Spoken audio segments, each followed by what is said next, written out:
Druga stvar, možemo blagoslivljati ljude. Često puta doživljavamo te međuljudske probleme, sukobe, čak na razini muža, žena, roditelji, djeca, braća, sestre, susjed, najrazličitije ljudske napetosti, svađe, mržnje, tučnjavi i tome slično. I to samo zato jer želimo provoditi svoju volju. A naša je volja da mi vladamo nad drugima. Naša je volja da drugi budu podložni nama. Naša je volja da drugi misle, govore, čine ono što mi želimo, što mi hoćemo. I kad se to ne događa, evo ti svađa. I to sa najljubljenijom osobom, ljubljenim mužićem i još ljubljenijom ženom. Jer Sotona tu upliče svoje prste i osluškujući Sotonu, vrlo brzo vidite, izlazimo iz životne normale. Pozvani smo blagoslivljati najprije one koji s nama žive. Bračnoga druga, muža, ženu, djecu. Ujutro, čim ustanete, blagoslovite svoga muža, ženu. To znači recite, Oče sveti, u Isusovo ime ja blagoslovim svoga muža, blagoslovi ga. Cijeli ovaj dan, blagoslovi svoju ženu, svoju djecu. Time zapravo izričemo ono što im je najvažnije u životu. Pozitivno, gledajući negativno, da budu zaštićeni od najrazličitijih zala koji ih mogu toga dana u životu snaći.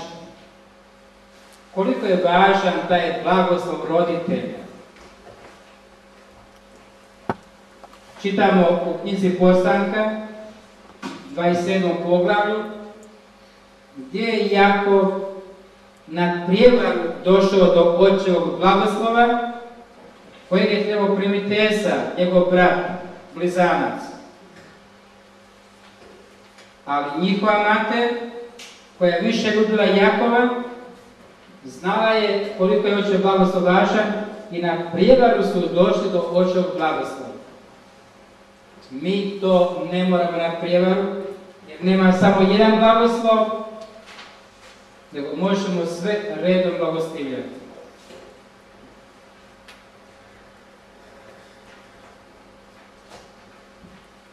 A onda i sve druge ljude koji dolaze, da tako kažemo, u području, u prostore našega života, poslani su blagoslivljati. Probajte. Probajte. Zastanite pred tim čovjekom u mislima, s tim duhom, Isusovim duhom blagosti, gledajte ga, u sebi duhu blago ga gledajte. S ljubavlju ga gledajte. I recite, Oče sveti, ja ga blagostivim. I na vaše doći blagoslov.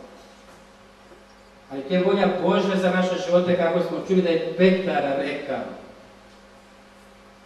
Kako smo pitali, napravili neku anketu, koliko ste vi žene blagoslovljali svoje muževe do sada u braku i obratno, činili se da smo došli do katastrofalnih rezultata. Možda čak nikad. Da nismo blagoslovljali. Kakva je to naša ljubav prema mužu, prema ženi, prema djeci, ako ih nismo nikada blagoslovljali? A to je volja Božja za naše živote. Pozvani su blagoslovljati kako nas Isus uči, čak i naše neprijatelje. Isus nas poziva da ih ljubimo, ali nije to samo neka pasivna ljubav, eto da kažeš ja ljubim svakoga, nemam ništa s njime, nego na aktivnu ljubav. Blagosljajte svoje neprijatelje. Molite za one koji vas proklinju, za one koji vas zlostavljaju.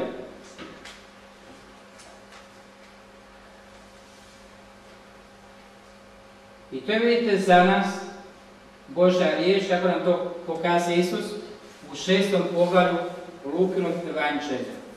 Tek moramo iskusiti kolika je snaga blagoslova. To znači, to je nešto što je pred nama. To se ne može ovako iz knjige pročitati, sad to je to, ja to znadem, nego to se mora živjeti.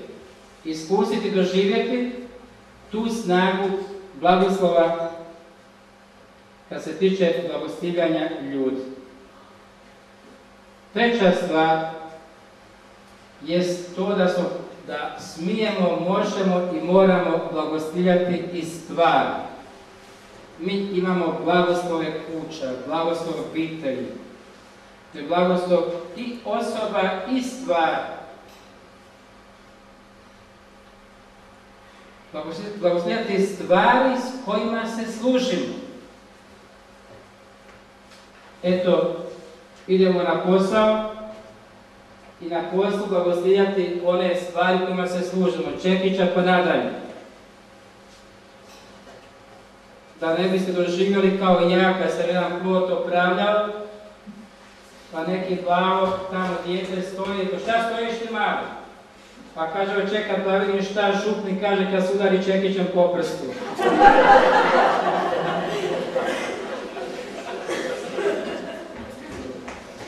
Da se ne udarite po prstu, treba blagoslovljati te stvari kojima se služimo. Imate li blagoslov, je li vaš automobil blagoslovljen?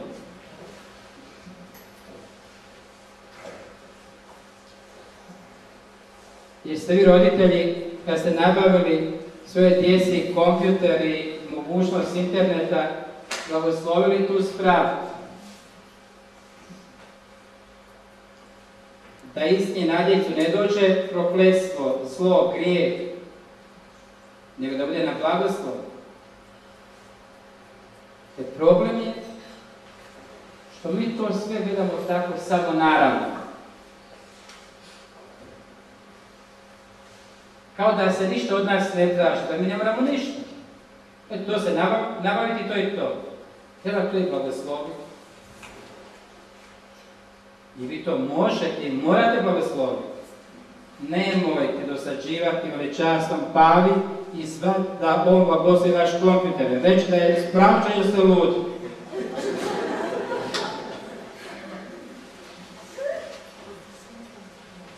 Ali vi to možete sami učiniti. Jer sve čime se služimo. A isto tako, vidite, poslani smo blagoslovljati i različite okolnosti našega života. Putovanje. Tko planira nesreću? Niko. Svatko misli, njemu se neće dogoditi. A nesreće se ipak događaju. Posao, rad. Djeca kad se idu igrati. Dužnost je roditelja da u molitvi blagoslovi svoje dijete koje se otišlo igrati, da mu se ne bi dogodila nesreća.